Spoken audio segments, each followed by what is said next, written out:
रात का सन्नाटा सिर्फ हवा के ठंडे झोंकों की साएं साएं और दूर कहीं लोमड़ियों की छीं छीं आवाज।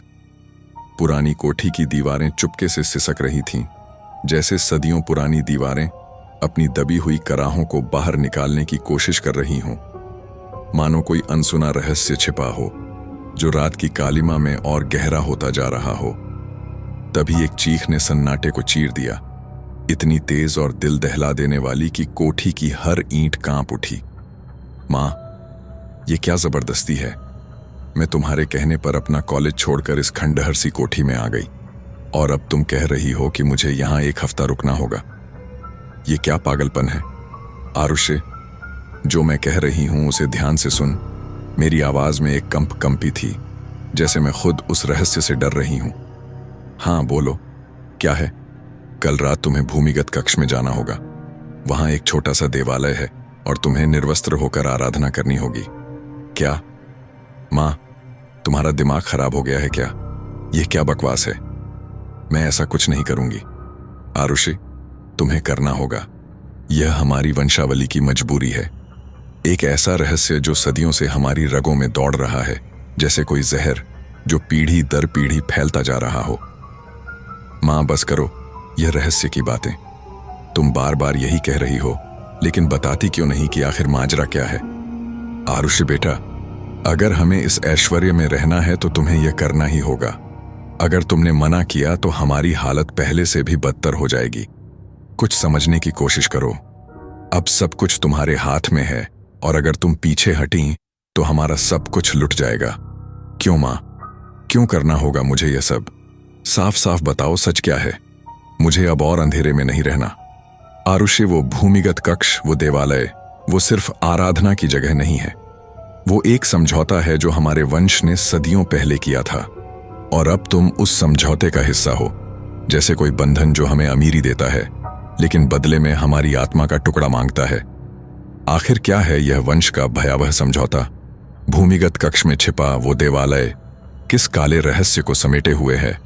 क्या आरुषि इस खौफनाक सच्चाई को स्वीकार कर पाएगी या फिर वह इस समझौते का हिस्सा बन जाएगी और उसकी जिंदगी हमेशा के लिए बदल जाएगी। आइए इस डरावनी सच्चाई का पर्दा उठाते हैं। 1930 की बात है।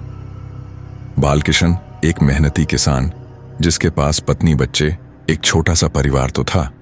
खेतों में पसीना बहाता, दिन रात हड्डियां तोड़ता, सूरज की तपिश में झुलसता और रात की ठंड में कांपता। मगर मिलता क्या। 2 वक्त की रोटी, और वह भी मुश्किल से, जैसे जीवन एक अंतहीन संघर्ष हो। उसकी जिंदगी एक बोझ थी, जैसे कोई श्राप जिससे वह हर पल नफरत करता। उसका मन चीखता था, क्यों उसकी मेहनत का फल दूसरों की थाली में जाता है। क्यों वो ठाकुर जो कभी उसके जैसा ही था अब महलों में रहता है और वह मिट्टी में सनकर भीख मांगने जैसी जिंदगी जी रहा है। एक तपती दोपहर, खेत के किनारे एक पेड़ की छांव में बालकिशन और उसका दोस्त मोहन खाना खाने के बाद आराम करने ले बैठे थे। चारों तरफ सन्नाटा, सिर्फ भिनभिनाती मक्खियों की आवाज और दूर कहीं कौवों का कर्कश शोर जो जैसे बालकिशन की उदासी को और बढ़ा रहा हो। बालकिशन का चेहरा उदास, आंखों में एक जलन सी थी, जैसे आंसू छिपाने की कोशिश कर रहा हो। क्या बालकिशन इतना उदास क्यों लग रहा है। उदास नहीं हो तो क्या हूं मोहन।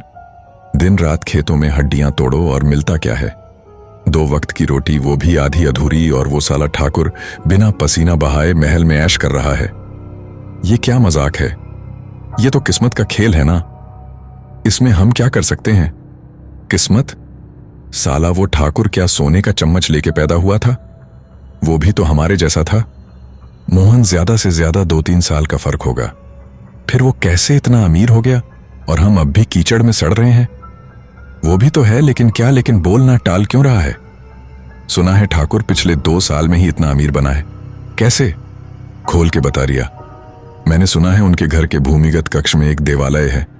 उनके घर वाले वहां किसी खास आराधना में हिस्सा लेते हैं जो रातों रात किस्मत बदल देती है। किसकी आराधना, कौन सा देवता। कोई अजीब सा नाम है, मैंने पहले कभी नहीं सुना। कुछ श्याम भैरव ऐसा कुछ। तुझे कैसे पता ये सब। पिछले सावन में मेरा पड़ोसी जो ठाकुर के यहां नौकर था, उसकी कुएं में लाश मिली थी। याद है, वो मेरा दोस्त था।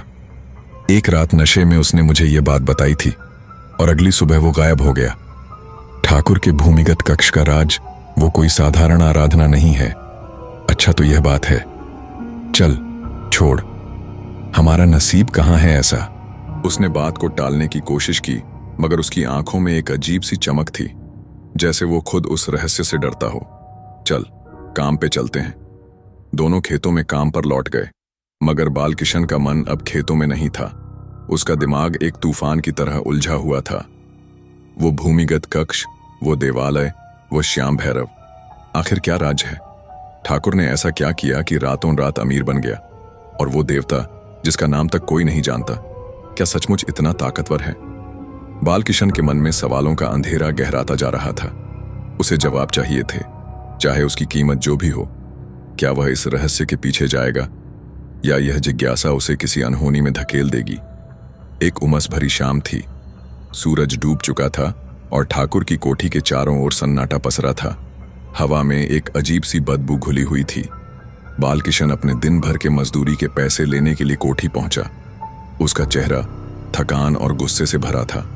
पेट में भूख और मन में ठाकुर की दौलत का रहस्य उसे खाए जा रहा था, जैसे कोई कीड़ा अंदर से कुरेद रहा हो। कोठी का दरवाजा खटखटाने पर एक हल्की सी चरमराहट हुई और ठाकुर की छोटी बहन लक्ष्मी बाहर आई। उसका चेहरा शांत था, मगर आंखों में एक अजीब सी चमक थी, जैसे वो कुछ छिपा रही हो और उसकी मुस्कान में एक रहस्य छिपा हो। लक्ष्मी भाई, ठाकुर जी कहाँ हैं? मेरे मजदूरी के पैसे लेने हैं। भैया और भाभी गांव गए हैं कुछ जरूरी काम से। अभी घर पर कोई नहीं है, तो क्या मुझे खाली हाथ लौटना पड़ेगा?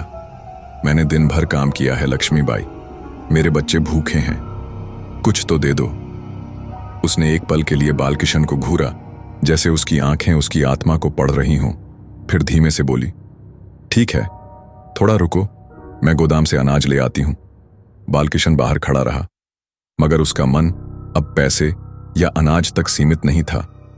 भूमिगत कक्ष, श्याम भैरव और ठाकुर की रहस्यमयी दौलत, यह सब उसे अंदर खींच रहा था, जैसे कोई अदृश्य ताकत उसे बुला रही हो। उसने चारों तरफ देखा, कोई नहीं था। मौका था। वो चुपके से कोठी के भीतर कदम रखने लगा। तभी उसकी नजर एक पुराने लकड़ी के दरवाजे पर पड़ी। वो भूमिगत कक्ष का दरवाजा था, जिससे एक हल्की सी ठंडी हवा आ रही थी। उसका हाथ दरवाजे की कुंडी की ओर बढ़ने ही वाला था कि तू अंदर क्यों आया? ये अनाज ले और बाहर निकल अभी। माफी लक्ष्मी भाई, मैं बस यूं ही, यहां कोई यूं ही नहीं घुसता बालकी। ये कोठी तेरे लिए नहीं है, ले ये अनाज और जा, वरना। हाँ हाँ माफी भाई, मैं जाता हूं। उसने बोरी उठाई और जल्दी से बाहर की ओर बढ़ा, मगर पीछे मुड़कर उसने भूमिगत कक्ष के दरवाजे को एक आखिरी नजर दी, और उसके मन में एक अजीब सा डर और उत्सुकता का मिश्रण पैदा हो गया।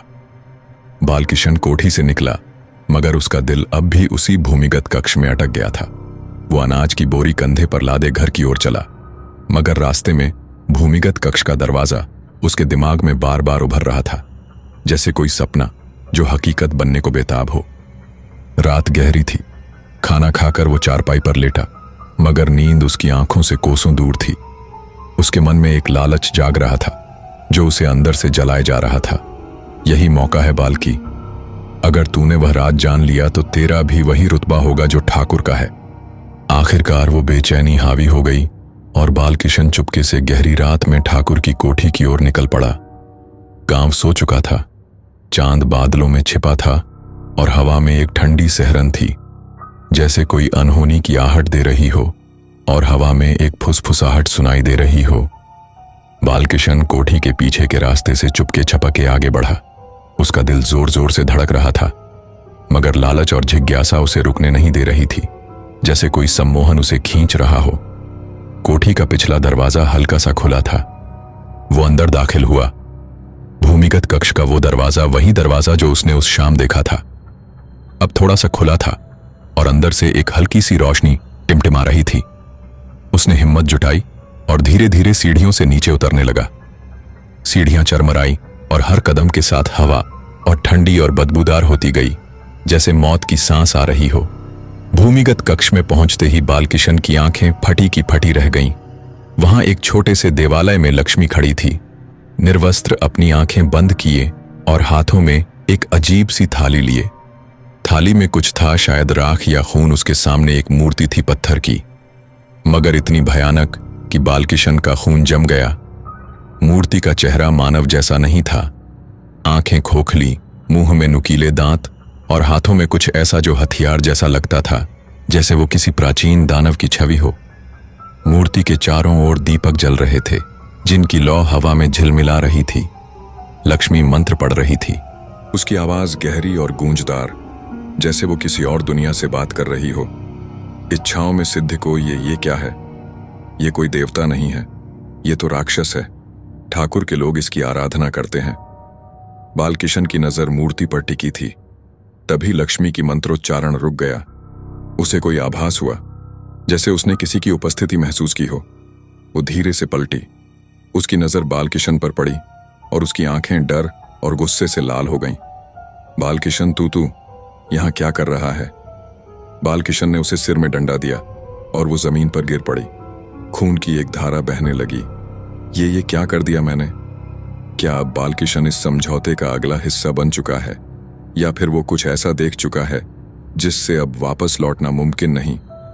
जवाब मिलेगा अगले भाग में, जहां रहस्य की परतें और खुलेंगी और बालकिशन का भाग्य एक नई दिशा लेगा।